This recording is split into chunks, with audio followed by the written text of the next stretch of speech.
1818 का साल था। भीमा कोरेगांव के मैदान में ईस्ट इंडिया कंपनी की एक छोटी सी फौज और पेशवा बाजीराव दूसरे की सेनाओं के बीच जबरदस्त लड़ाई हुई। ये कोई आम लड़ाई नहीं थी। 1 जनवरी को लड़ी गई इस लड़ाई का एक खास मतलब था। ब्रिटिश फौज छोटी जरूर थी, लेकिन उसमें काफी महार सैनिक थे। महार जो दलित समुदाय से थे, उन्हें उस समय के जातिवाद में अछूत माना जाता था। उनके साथ भेदभाव होता था और उन्हें समाज से अलग रखा जाता था। दूसरी तरफ पेशवा मराठा साम्राज्य की ताकत दिखाते थे और वो अपने ब्राह्मणवाद के लिए जाने जाते थे। उनके राज में जातिवाद का सख्ती से पालन होता था। अंग्रेजों की जीत, जिसका श्रेय ज्यादातर महार सैनिकों की बहादुरी को जाता है, उसे जातिवाद पर जीत के रूप में देखा गया। सदियों से चले आ रहे अत्याचार के खिलाफ ये बगावत का एक पल था। भीमा कोरेगांव की लड़ाई भले ही ब्रिटिश राज का हिस्सा हो, लेकिन दलितों के लिए इसका खास मतलब है। ये ब्राह्मणवाद के खिलाफ उनकी लड़ाई और समानता और आत्मसम्मान की उनकी ख्वाहिश को दिखाता है। डॉ. भीमराव आम्बेडकर, जो भारत के संविधान निर्माता और दलित अधिकारों के पैरोकार थे, उन्होंने इस लड़ाई की ताकत को पहचाना। उन्होंने 1927 में इस जगह जाकर उन महार सैनिकों को श्रद्धांजलि दी जो वहां लड़े थे। उनके इस काम का दलित समुदाय पर गहरा असर पड़ा और इस लड़ाई को उनकी यादों में और मजबूत कर दिया। लेकिन ये याद रखना जरूरी है कि अंग्रेज सामाजिक न्याय के लिए नहीं लड़ रहे थे। उनका बस अपना राज बढ़ाना था।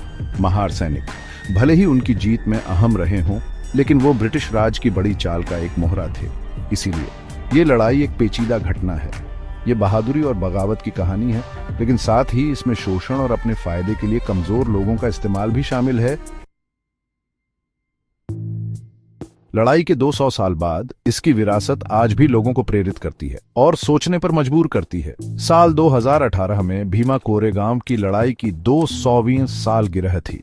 जो दिन याद करने का होना चाहिए था, उस दिन हिंसा हो गई। 1 जनवरी 2018 को सालगिरह मना रहे दलित समूहों और दक्षिणपंथी हिंदू संगठनों के बीच झड़प हो गई। इस हिंसा में एक मौत हुई और कई लोग घायल हुए, जिससे इस मौके पर एक बुरा साया पड़ गया। हिंसा के बाद कई कार्यकर्ताओं, वकीलों और विद्वानों को गिरफ्तार किया गया। उन पर हिंसा भड़काने और माओवादी संगठनों से संबंध रखने का आरोप लगाया गया। इन गिरफ्तारियों को असहमति दबाने की कोशिश माना गया, जिससे पूरे देश में गुस्सा और विरोध प्रदर्शन हुए। भीमा कोरेगांव हिंसा ने भारत में जातिवाद को लेकर चल रहे तनाव को सामने ला दिया। इससे पता चला कि समानता और न्याय की लड़ाई अभी खत्म नहीं हुई है।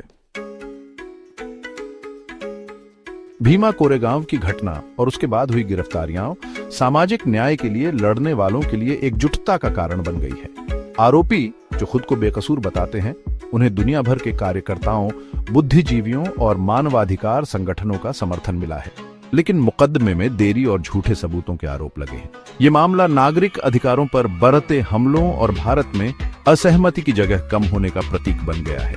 इस घटना और मुकदमे को मीडिया में कैसे दिखाया गया, इस पर भी सवाल उठे हैं। आलोचकों का कहना है कि मीडिया का एक हिस्सा सरकार की बातों को बढ़ा चढ़ाकर बता रहा है और आरोपियों को बदनाम कर रहा है। इससे लोगों की राय और बंट गई है और मुद्दों पर ठीक से बात करना मुश्किल हो गया है। भीमा कोरेगांव मामले में न्याय की लड़ाई सिर्फ आरोपियों के लिए नहीं है, ये सभी भारतीयों के मूल अधिकारों, समानता के अधिकार, असहमति के अधिकार और निष्पक्ष सुनवाई के अधिकार की रक्षा के लिए है। एक न्यायपूर्ण और समान समाज के लिए लड़ाई ठीक उसी तरह जैसे 2 सदियों पहले भीमा कोरेगांव के मैदान में लड़ी गई थी, आज भी जारी है।